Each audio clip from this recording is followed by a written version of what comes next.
దేశవ్యాప్తంగా సార్వత్రిక ఎన్నికల కోలాహలం నెలకొంది. మొత్తం ఎన్నికల ప్రక్రియ 7 దశల్లో జరగనుంది. మొదటి దశలో 17 రాష్ట్రాలు, 4 కేంద్రపాలిత ప్రాంతాల్లోని 102 లోక్సభ స్థానాలకు ఎన్నికలు జరగనున్నాయి. తొలి దశ ఎన్నికలకు సంబంధించి నామినేషన్ల ప్రక్రియ ఈ రోజుతో ముగుస్తుంది. అయితే బీహార్లో మాత్రం నామినేషన్ల గడువు రేపటితో ముగుస్తుంది.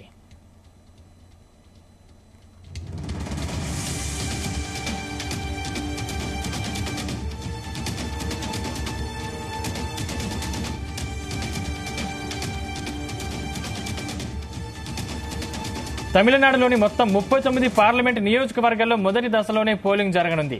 రాజస్థాన్లో 12 సీట్లు, ఉత్తరప్రదేశ్లో 8, మధ్యప్రదేశ్లో 6, ఉత్తరాఖండ్లో 5, అస్సాంలో 5, మహారాష్ట్రలో 5 లోక్సభ స్థానాల్లో ఈ రోజుతో నామినేషన్ల ప్రక్రియ ముగుస్తుంది.